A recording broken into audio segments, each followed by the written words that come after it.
Yesus bertanya, "Hai anak-anak, adakah kamu mempunyai ikan?" Ikan tidak tenggelam di dalam laut. Ikan tidak disergap oleh air yang banyak. Ikan berenang menembus air itu, penuh kepercayaan. Apakah semangat itu ada padamu? Hal ini diminta oleh Dia, yang kemudian ditunjukkan dengan tanda ikan yang berenang melawan arus.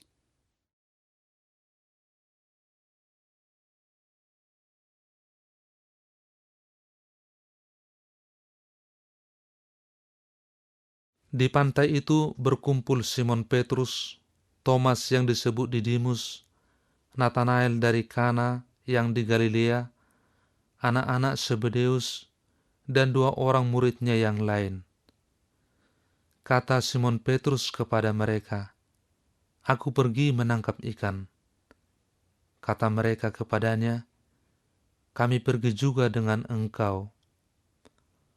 Mereka berangkat lalu naik ke perahu, tetapi malam itu mereka tidak menangkap apa-apa.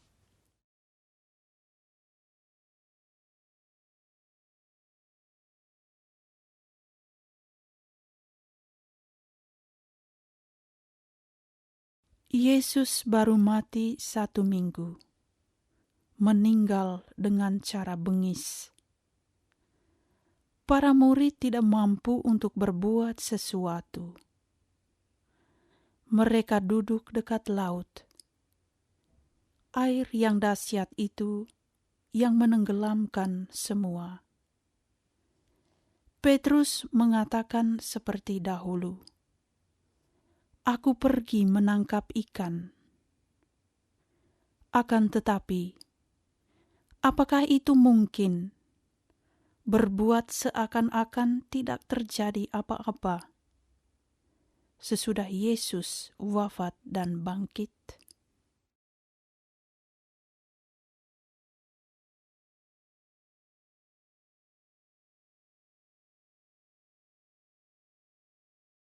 Ketika hari mulai siang, Yesus berdiri di pantai.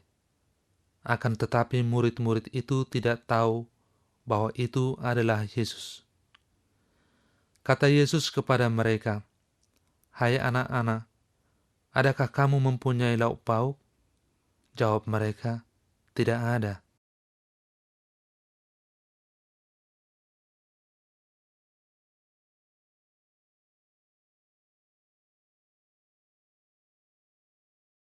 Sahabat-sahabatku, adakah kamu mempunyai ikan? Seekor ikan tidak tenggelam di dalam laut. Ikan tidak disergap oleh air yang dahsyat itu. Ikan berenang menembus air itu, penuh kepercayaan. Apakah semangat itu ada padamu? Hal ini diminta oleh Dia, yang kemudian ditujukan dengan tanda ikan yang berenang melawan arus. Akan tetapi, kepercayaan hilang pada para murid-muridnya.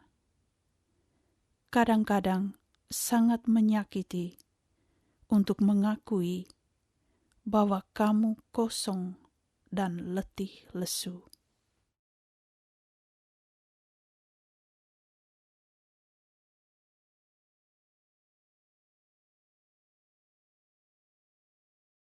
Maka kata Yesus kepada mereka, "Tebarkanlah jalamu di sebelah kanan perahu, maka akan kamu peroleh."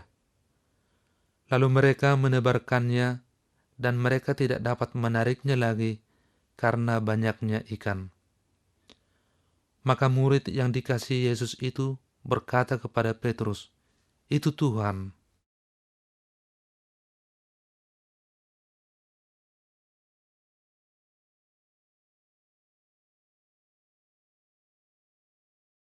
Sesudah menolak masa depan tanpa harapan, Yesuslah yang memberikan arah kembali. Di sebelah kanan Tuhan, mereka akan menangkap ikan berlimpah-limpah.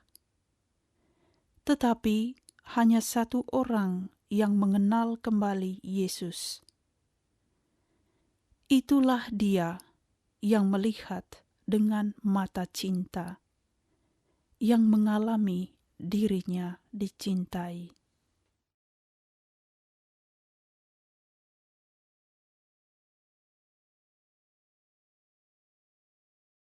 Ketika Petrus mendengar bahwa itu adalah Tuhan, maka ia mengenakan pakaiannya, sebab ia tidak berpakaian, lalu terjun ke dalam danau.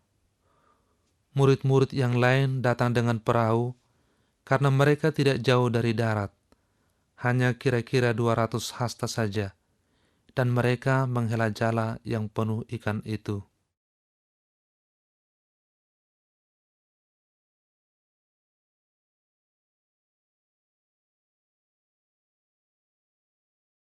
Petrus mendengar sabda yang diwartakan oleh kekasihnya. Pada waktu itu, laut tidak mengancam lagi. Tanpa susah, ia terjun ke dalam laut.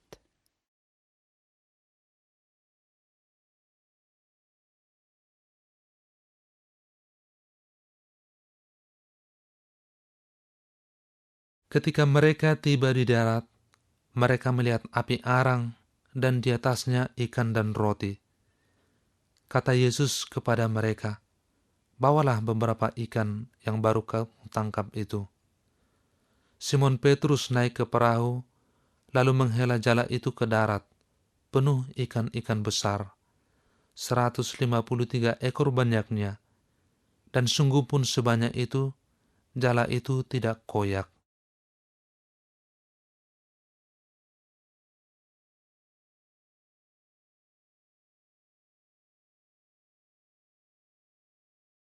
Sekali lagi diadakan mujizat dengan roti-roti dan ikan-ikan.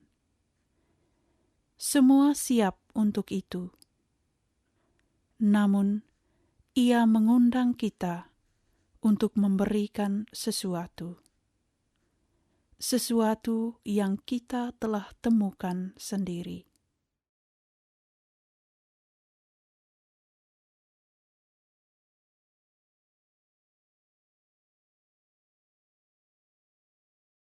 Kata Yesus kepada mereka, "Marilah dan sarapanlah." Tidak ada di antara murid-murid itu yang berani bertanya kepadanya, "Siapakah engkau?" Sebab mereka tahu bahwa ia adalah Tuhan.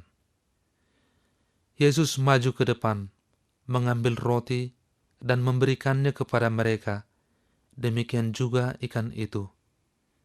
Itulah ketiga kalinya Yesus menampakkan diri kepada murid-muridnya sesudah ia bangkit dari antara orang mati.